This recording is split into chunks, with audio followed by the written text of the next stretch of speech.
Le damos la bienvenida a toda nuestra teleaudiencia que se vincula con un episodio más de Salud Mental Positiva. Como siempre, les acompaña Maura Alejandra Herrera Bravo, neuropsicóloga clínica, y de mi mano el doctor Carlos José de los Reyes Aragón, profesor del Departamento de Psicología de la Universidad del Norte. Hola Carlos, ¿cómo estás? Hola Aleja, ¿qué tal? ¿Cómo estás? Súper bien, gracias a Dios. Me alegra mucho. Bueno, bienvenidos también a Salud Mental Positiva por CTV Barranquilla. Hoy vamos a hablar de un tema que puede ser muy frecuente o mucho más frecuente de lo que parece. En muchas ocasiones en la vida hay muchas experiencias que nos sacuden y la consecuencia o lo que nos genera esa dificultad o esas situaciones va a depender mucho, por supuesto, de cada una de las personas, pero en muchas ocasiones sucede algo que se llama trauma. Y hoy vamos a adentrarnos en eso, trauma psicológico específicamente. ¿En qué es eso? Vamos a ver algunas herramientas que podemos utilizar, porque incluso cuando no es tan aparente o algo simple, podría eventualmente generar estas situaciones de trauma psicológico, y por eso hoy tenemos a una invitada súper especial. Aleja, como siempre, tú preséntala. Así es, Carlos, porque cuando entendemos el trauma también abrimos caminos para sanar. Entonces, por eso traemos una súper invitada. Ella es Andrea Liliana Ortiz González, ella es decana de la Escuela de Psicología de la Universidad Sergio Arboleda, doctora en Psicología Clínica y de la Salud, magistrada en Tribunales Bioéticos del Colegio Colombiano de Psicólogos. Bienvenida, Andrea. Muchísimas gracias, de verdad qué gusto estar con ustedes en este espacio tan importante e interesante. Espectacular que nos estés acompañando hoy y sobre todo desde otra ciudad. Es una invitada que traemos de otra ciudad, importante Vino mencionarlo ahí. expresamente, Muy bien. Es correcto, vino solo a acompañarnos en este episodio. Andrea, vamos entonces a tocar este tema tan importante del trauma, pero vamos entonces a explicarles a nuestra teleaudiencia cómo podemos entender el trauma y en especial el trauma psicológico. Sí, pues muy bien, como lo decías ahora al inicio, el trauma, al igual que lo entendemos físicamente, parte de comprenderlo como una herida. Su palabra etiológicamente significa herida, ¿sí? Y esto en psicología pues tiene una explicación muy interesante. Parte de un evento o una situación inesperada o situaciones que muchas veces ni siquiera son directas y que impactan en nuestra regulación emocional, es decir, en nuestro vivir cotidiano. Este impacto no solamente es a nivel de nuestra memoria, de todas esas imágenes que genera un evento atípico, doloroso, catastrófico, inesperado, sino también específicamente el impacto es emocional. Y es allí donde empezamos a trabajar más profundo los temas de intervención en el trauma, comprendiéndolo como una herida ante una situación inesperada, catastrófica, inusual, que puede ser directa o indirecta. Claro, y vemos, me gusta el ejemplo que haces, claro, al final el trauma es una herida y como nos pasa, probablemente cada uno tiene un umbral del dolor diferente y puede haber una herida muy grande o muy pequeña, pero también dependerá no solamente de la gravedad de esa herida, sí, de las características de esa herida, sino también de las características de esa persona. Y por eso quisiera preguntarte también, ¿qué factores son esos que influyen sobre que hacen que una situación pueda potencialmente tener un impacto traumático o que impacte más o menos? ¿Qué variables podrían encontrarse allí para determinar eso? Claro, existen diferentes vectores que podrían explicar hasta la capacidad de afrontamiento de la situación traumática, como también el impacto de la misma situación. Digamos que hay un primer factor que conocemos y es innegable, que es el factor biológico, lo que nos diferencia genéticamente. Existen diferencias dadas por factores como, por ejemplo, más neuróticos, más extrovertidos, más afables, mayor tranquilidad, que es condición propia de un factor hereditable como es el factor del temperamento, por ejemplo, ¿sí? Que cada uno tiene diferentes diferencias biológicas, que en este caso explican la forma de afrontar o de vivir una situación. Pero este factor, si bien es importante, los que voy a comentar son supremamente fundamentales. El primero es el factor del ciclo vital. Digamos que esto es determinante. La edad, el momento donde ocurre la experiencia traumática, ¿sí? Digamos, no es lo mismo, por ejemplo, que un chico de 8 a 9 años esté afrontando una situación, por ejemplo, de violencia entre pares, a un adulto en una situación de violencias o lo que conocemos como bullying, por ejemplo. Claro. Quizás sus habilidades aprendidas en su historia de aprendizaje le permiten afrontar mejor. Otro factor fundamental, y es un vector clave, es lo que conocemos como experiencias peritraumáticas. Las experiencias peritraumáticas son aquellas que nos indican aquellos eventos o microeventos que en algún momento de nuestra vida los consideramos no importantes, pero que afectaron nuestro balance emocional y que en su momento no lo expresamos, es decir, no conversamos con nadie sobre esto. De tú, por ejemplo, hasta un pequeño momento de burla en el aula de clases de un joven, un momento de un grito superior al nivel en que esperaba el joven en su familia. Esos pequeños momentos pueden generar una huella emocional que luego puede ser un factor predisponente, como lo conocemos muy bien en psicología, denominado una experiencia peritraumática que puede luego, más tarde, acumular en un evento que puede generar un malestar o un desbalance, en este caso emocional.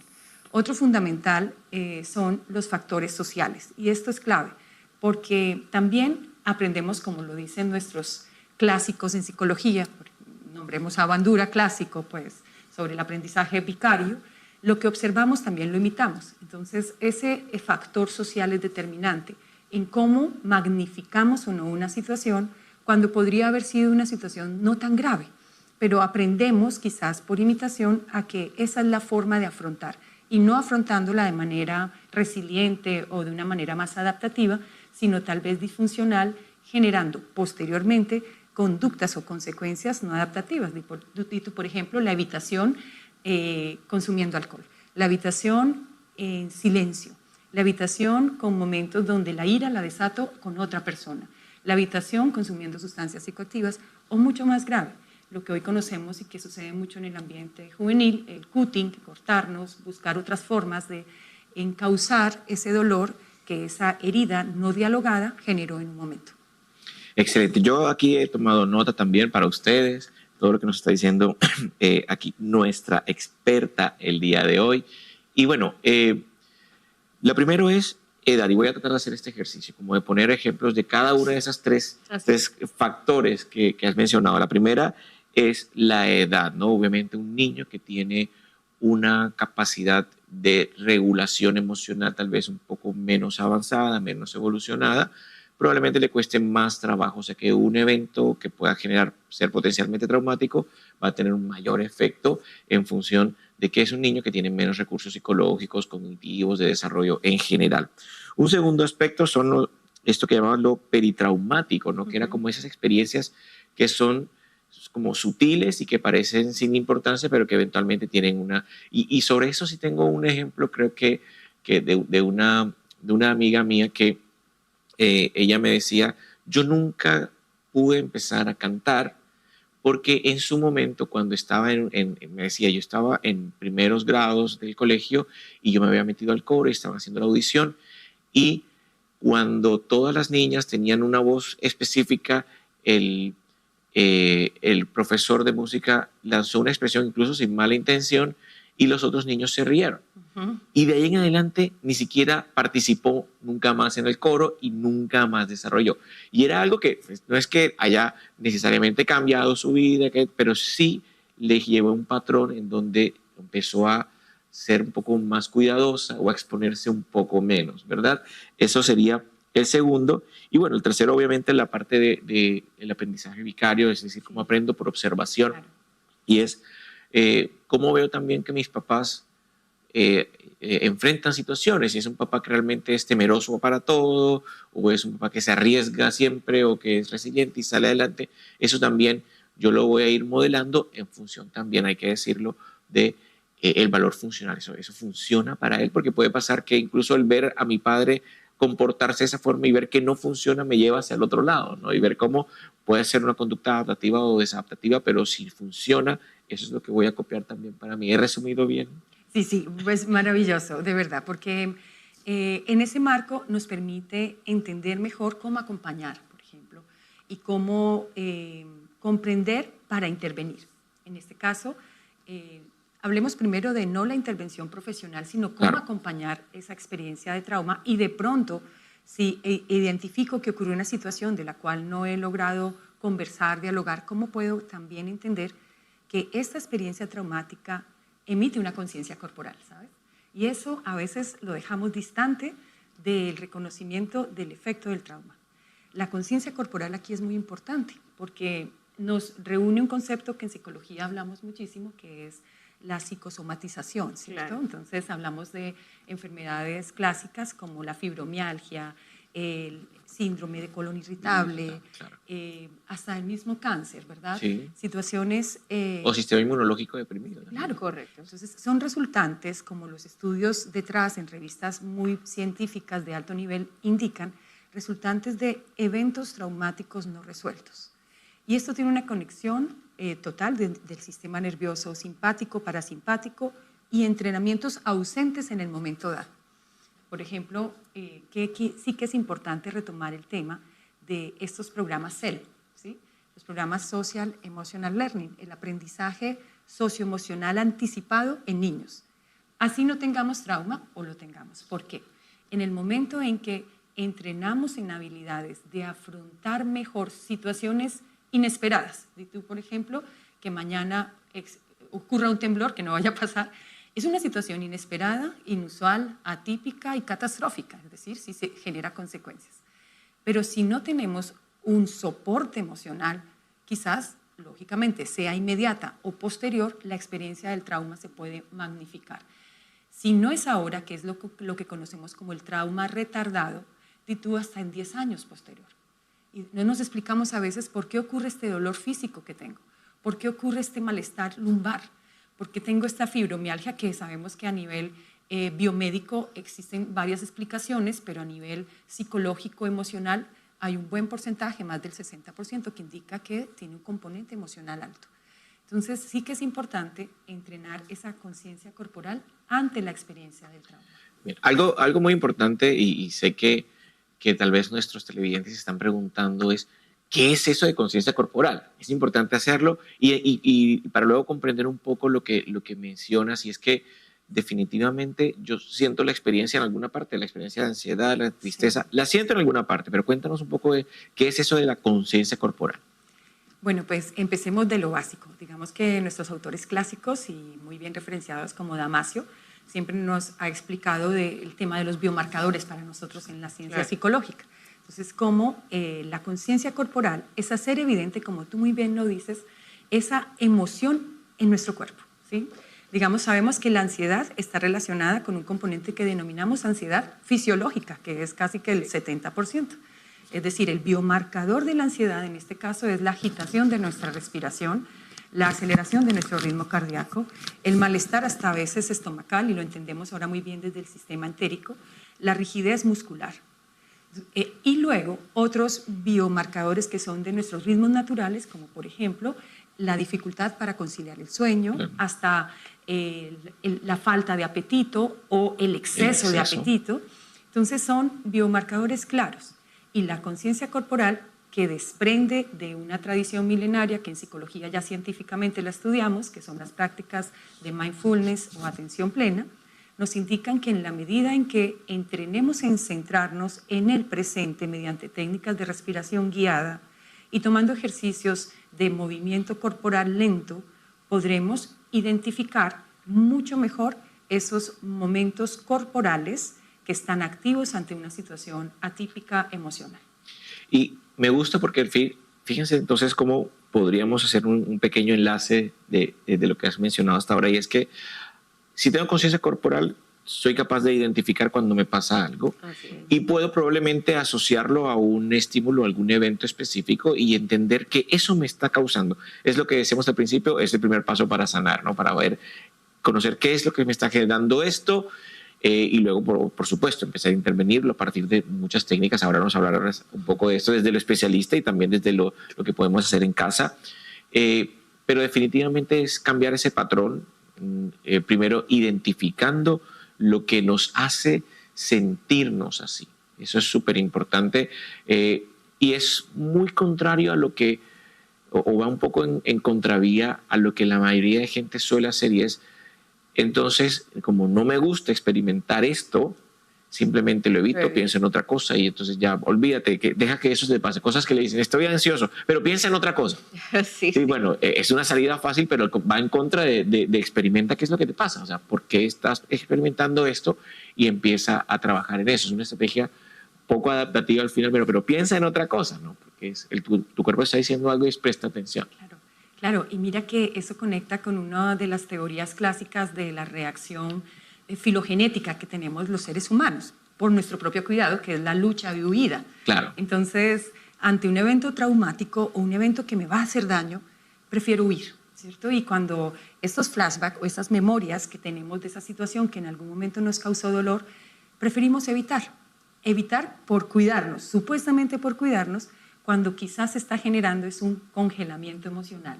Y ese congelamiento emocional puede impactar, ahí sí más adelante, en ese dolor o en esa somatización inexplicable que decimos, bueno, y ahora otra vez con un malestar, ahora otra vez, como tú muy bien lo dijiste, mi sistema inmune por debajo, otra vez estoy con esta gripa, ¿por qué estoy con esta situación? Entonces, esta gripa que no se me va nunca y todo lo tomo yo. Claro, entonces es tomar conciencia de cómo sí que impacta una alteración de la funcionalidad de nuestra vida emocional, que es lo que técnicamente nosotros denominamos la regulación emocional, que parte del primer paso y es tener conciencia que la emoción se expresa en el cuerpo. Así. Y una última cosita que antes de que Alejita ya siga con la siguiente pregunta, es que dijiste algo que me llamó mucho la atención, así como te preparan por si acaso ocurre un terremoto, entonces tú llegas y dices, bueno, la ruta de evacuación es esta, en la Universidad del Norte, por ejemplo, cada jueves al mes, suena la alarma de evacuación y te enseñan cómo actuar ante un evento o ante una situación catastrófica, pero tampoco te enseñan mucho cómo afrontar situaciones así. Entonces, eso de prevenir es interesante porque bueno, eventualmente puede pasar algo, puede que no, pero puede que sí también pase. ¿Y cómo puedo yo afrontar una pérdida? ¿Cómo puedo afrontar yo una situación? Y saber cómo actuar. Eso también es interesante y vamos a hablarlo al final con primeros auxilios psicológicos y cositas así, herramientas útiles para ustedes. Así es, en ese orden de ideas, pues ya que venimos hablando de estrategias, ¿qué estrategias podemos utilizar nosotros para acompañar a aquellas personas que de pronto se encuentran en una situación de emergencia? Es decir, ¿cómo podemos aplicar esos primeros auxilios psicológicos? Claro, lo primero y ante todo sabemos que siempre ojalá podamos acudir a profesionales, ¿cierto? Nuestra disciplina en psicología es fundamental en estos acompañamientos, pero diríamos la primera lo conocemos en el primer paso de los PAP, los primeros auxilios psicológicos, que es escuchar. Escuchar activamente significa dar cuenta de la empatía hacia el otro. Escuchar activamente también es respetar el silencio.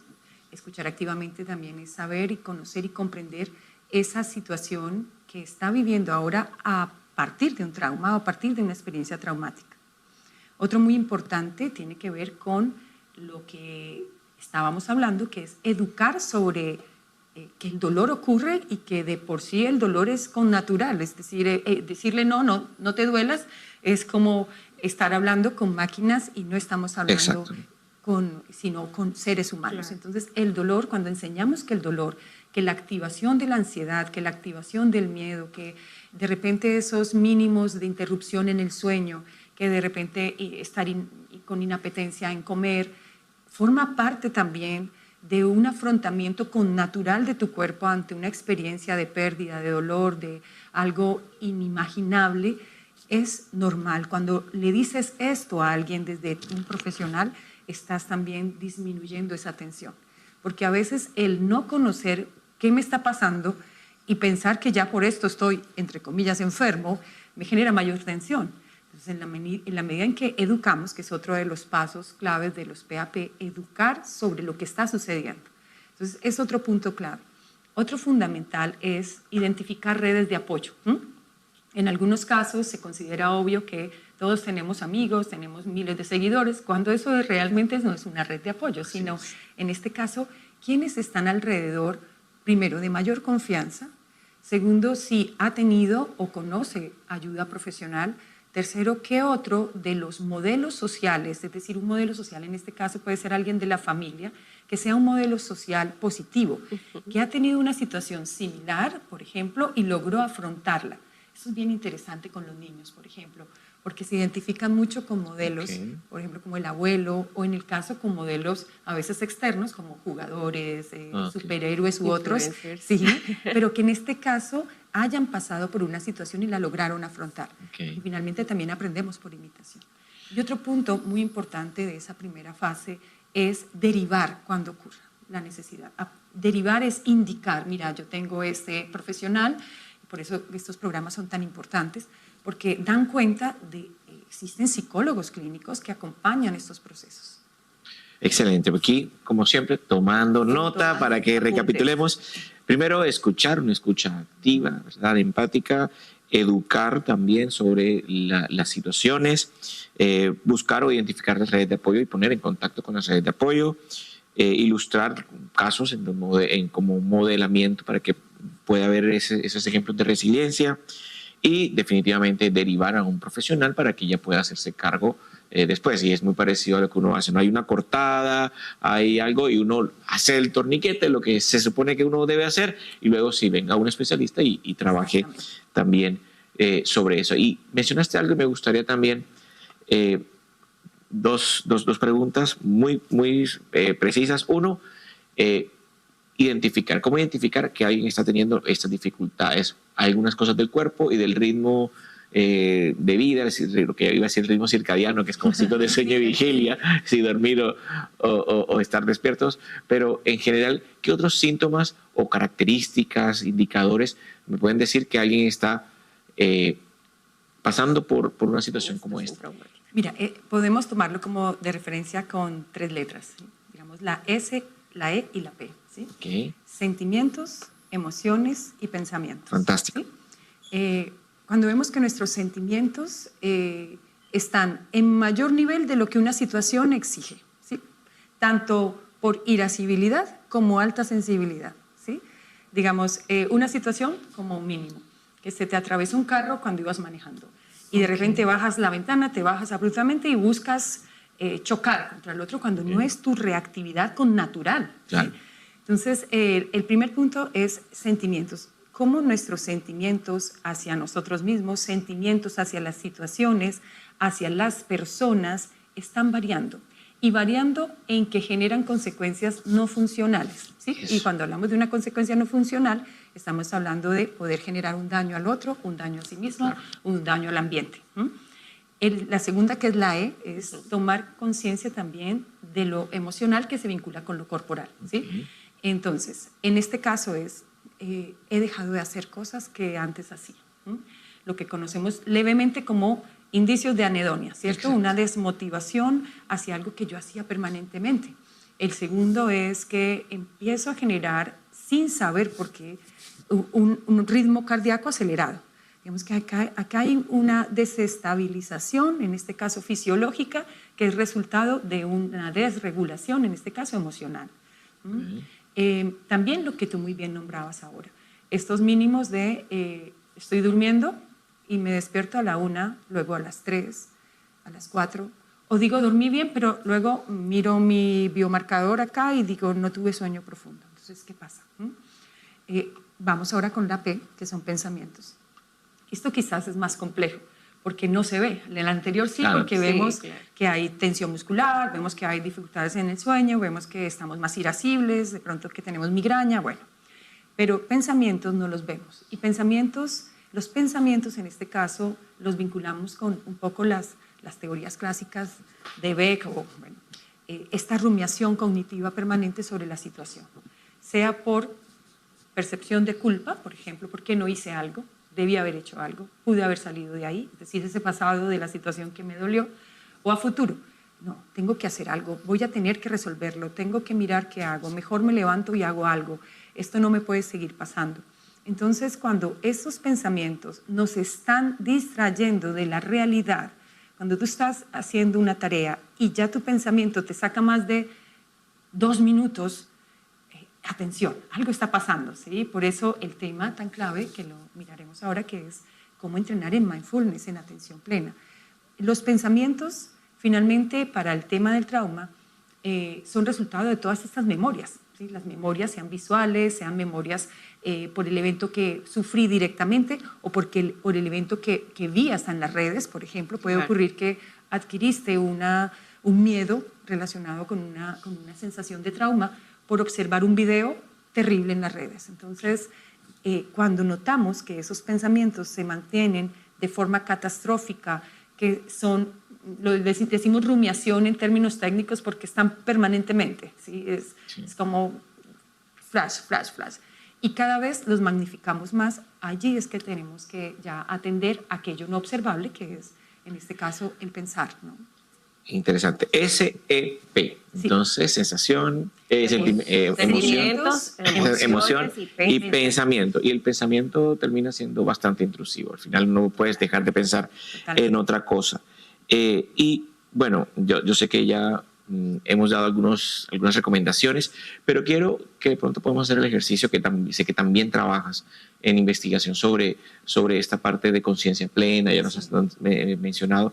Quisiera aquí hacer un ejercicio, voy a poner un aprieto aquí tal vez, y es, aquí tengo un caso. Vale. Imaginemos entonces que allí está Laura, que es una joven de 16 años, y quisiera que te voy a comentar la situación que está sintiendo ella y cómo podrías ayudarle como una ilustración de cómo podemos también orientar a los televidentes de cómo poder hacer esto para mí o para alguien que lo necesita de mindfulness o de atención plena o esas técnicas que tú manejas. Laura, 16 años, hace pocos meses tuvo un accidente de tránsito mientras iba de pasajera en un bus escolar. Aunque físicamente se recuperó desde entonces, ha tenido pesadillas recurrentes, evita salir en el transporte público y se siente constantemente nerviosa y alerta. Sus padres notan que han cambiado, ahora es más retraída, le cuesta concentrarse en el colegio y ha dejado de participar en actividades que antes disfrutaba. Es un poco lo que ya habías mencionado. Claro. Entonces, este caso, aquí está Laura, trabajemos con Laura. Claro, entonces mira qué interesante, porque primero es un caso cotidiano, ¿cierto? No siempre un trauma es algo severo, sino pueden ser microexperiencias como esta. El problema es que se pueden generalizar si no las atendemos inmediato.